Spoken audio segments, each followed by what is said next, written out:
Out of how many? We got to bring like 100 things to school. My sister did pennies one year. Okay. One, it's just so doggone interesting. Two, it's part of the exam on the U.S. and the world. And three, there's some stuff here you might consider using for something that is not to be named until after you take the exam. But it rhymes with labor. Oh, rats. How much time is there between doing the Blue Book exam and when the thing that? I think it's a week, isn't it? I think that ultimately the paper is due March 7th. I would think that. I mean, you're in good shape. You'll see when you finally get the actual rubric for said rhymes with labor.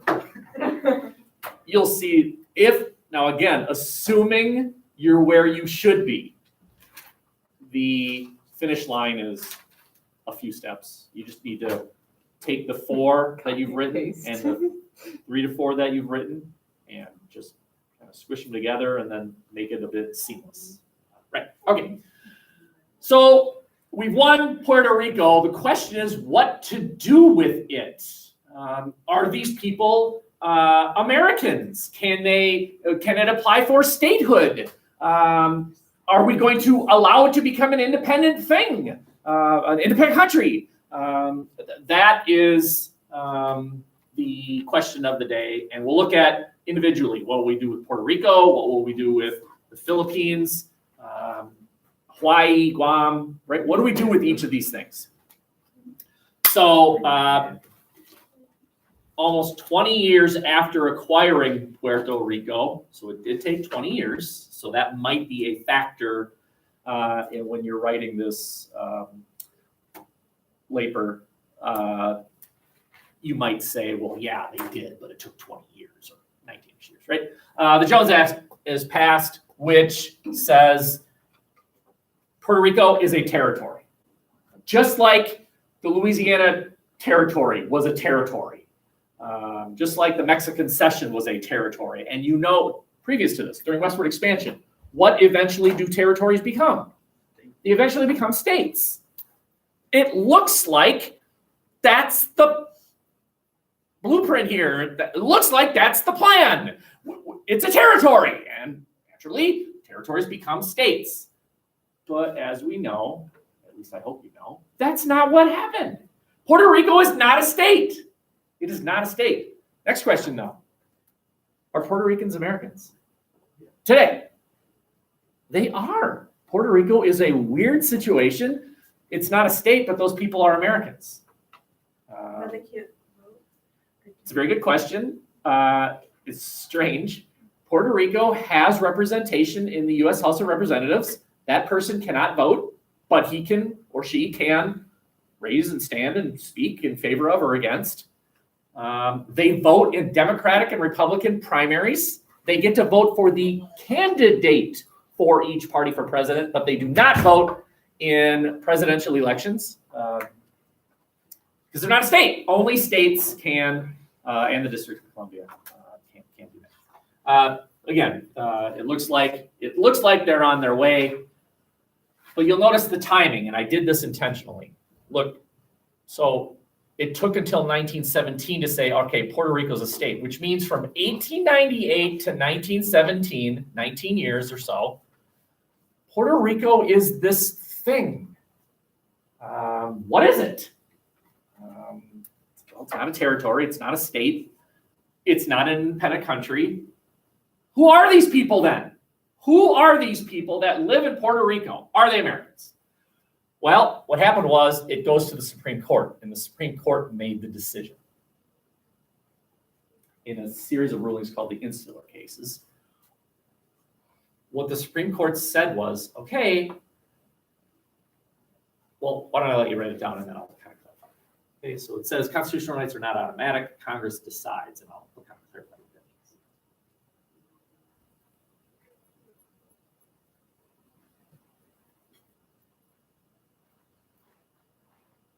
So again, let's contrast this with westward expansion. The United States purchases Louisiana, acquires the Mexican Cession, splits off the Oregon Territory. Those are territories. You move there, you're an American, you assemble enough people, you become a state. The Constitution automatically extends itself, right? The saying at the time was the Constitution follows the flag. The Constitution follows the flag. Automatic. And then we acquired Puerto Rico. And people are saying, the flag is there in Puerto Rico, but does the Constitution automatically extend to the people of Puerto Rico? Do the people of Puerto Rico have the First Amendment right to free speech and assemble and religion and second right to bear arms and all those other rights? Does the Constitution follow the flag to Puerto Rico, even though Puerto Rico is not a territory yet? But it's not on its own yet. It's clearly an American thing. Does the Constitution follow the flag? Do you understand what I'm asking? Do those people have rights? And what the Supreme Court said was Congress gets to decide that, which then Congress did right here. Right? It's not automatic, is the point I'm trying to make. Whereas westward expansion was automatic. The Constitution is the law of the land here and not here. And now I think you're seeing another example of what's the difference between this round of territorial acquisition, the Philippines, Puerto Rico, Guam, versus previous examples of territorial expansion, westward expansion, Mexican cession, Oregon territory. And here's an example. The difference with westward expansion was there was no question those things were going to become states. Those people are Americans. Absolutely. Constitution. Now we're seeing, well, but they're different. There's something different here. These things aren't going to become states. There's no plan to make these people equal. And so empire, right? This is the first unit where we use that word empire intentionally, right? When it's westward expansion, I never said the word empire, at least referring to the American. We talk about the Spanish Empire and the British Empire. That didn't apply until now. Okay. Any questions? Okay, only one slide left. And it's kind of fun because it's a series of really cool pictures. So we gotta unite the empire. And so United States, that's kind of an interesting story. The back map here is probably useful. So do you see what country that is right there? Jack, will you tell us what country that is? That is Colombia. And what about that little red country right there? What is that? It's Panama, yeah. But at this time, so right around the year 1900, Panama was part of Colombia. It was one country. Panama was a state of Colombia. So the United States goes to Colombia and says, we'd like to build a canal through your state of Panama. And Colombia says, great, it's going to cost you. You need to pay this much money. Whatever this much money was, I don't know. Okay, this much. And the United States said, well, we'll give you this much. And the Colombians said, no, we want this much. At that point, the United States decided to support Panamanian independence. Why? No, so they don't have to pay. Put a naval vessel right there, a U.S. naval vessel right there, right at the point where Panama begins, and told the Colombians, if you send soldiers to squash the rebellion, you will receive the wrath of the U.S. military. Panama, shockingly, succeeded in their bid for independence. What? And accepted the American offer for this much. And the U.S. built the Panama Canal. Okay. Wow. So again, here's a map. Oh, I had the map here the whole time. Right? Here's the Atlantic part of the American Empire. There's the Pacific. We have one Navy. We need to be able to get through quickly. Also, boats from the East Coast that have goods, well, they could just go through Panama. It's still quicker to do this than to go by railroad. So there's an economic argument for a canal. There's a military argument for a canal. This map shows that Panama is part of Colombia, but we supported their independence. They accepted it, and so we started building the canal. It is considered one of the great engineering feats of the 20th century. Truly, one. It's I don't know. It's up there with the pyramids, but it's considered a marvel of engineering. The sheer scope of it. You can see that here's the excavation part of it. Some more pictures. This is an actual photo. So first they put a railroad through it, and basically what they're doing is carving out the rock, putting it on the train, and the train shits out the rock. Okay? American engineering companies here, right? Let's just stop here for a second and address this from the Panamanian point of view. Does Panama get anything out of this? Sure they do. They get this much money, but they also get a canal. Wow. Right? Well, that's not exactly right, because here's Panama and here's the canal. The United States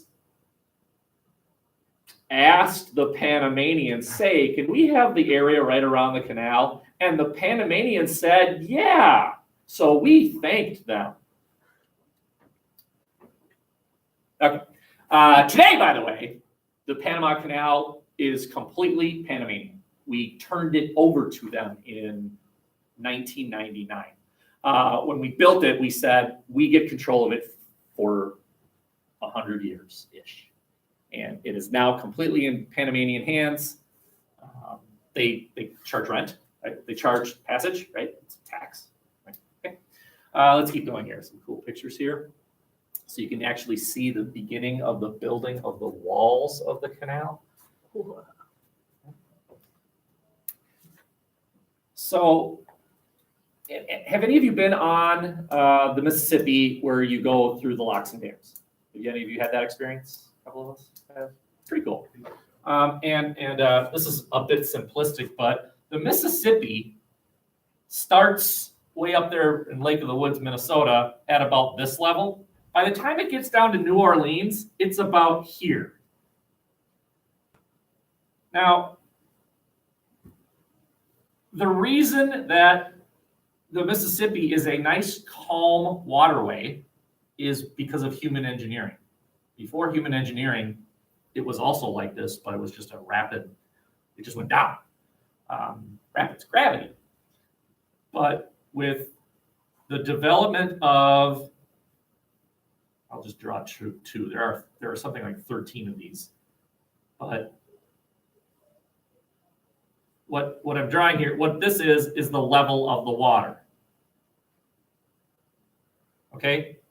These are walls. And so what you do is, here's a boat. What a drawing. And here's the wall. And the boat says, open the door. Now what else is here is a pipe. Right there. And there's a pipe here. And there's a pipe here. And there's a pipe here. So what you do is, you allow the level, you open this pipe right here, you open it, which evens the level of water between A and B, right? It evens it. Then you shut this pipe and you shut that door. Then you open this pipe, which then lowers the level of the water to this level. Then you open the door and the boat goes through. Then it sails down to, say, St. Louis. And they say, hey, open the door. But first they open the pipe, which lowers the level, well, actually raises the level of this, and then opens the door, and then they open this pipe, right? It's really kind of simple. It's just a series of pipes and doors. That's the Panama Canal, right? It's not even on the Atlantic side and the Pacific side. You might think that's not possible because they're connected, but Gravity. okay. So anyway, really cool picture here. Just you're starting to see the scope of the building. This is slightly bigger than the Erie Canal, and when I say slightly bigger, I mean a whole lot bigger, like a lot bigger. Any of you seen pictures of the Erie Canal? It's adorable. It's about the width of this room. And there's a path on the side. And what you did was you hooked your freight, which was on a boat, to the horsey on the side. And the horsey canopped and dragged your goods along the state of New York, where the Erie Canal is built. This is slightly larger. Slightly. And when I say slightly, I mean a lot. Okay. The actual first boat to go through the canal, you can see the rail lines along the sides that sometimes are hooked up to the boats and pull them so they don't have to use their own power. You'll notice it's kind of narrow. You see that? This would become a problem later, the narrowness of the Panama Canal. And that is because U.S. aircraft carriers are too wide to use the canal. And so the U.S. Navy decided at some point, our Navy's too big for this canal. Let's build a whole new Navy. And so the U.S. has today the world's largest Navy and the world's second largest Navy. The Pacific Fleet is the world's largest Navy, and the Atlantic Fleet is the world's second largest Navy. And that is because the Panama Canal cannot allow American naval vessels to go through. Here's another kind of interesting thing. It's true. It just opened a few years ago. Panama dug another canal right next to this one. It's bigger. Wow.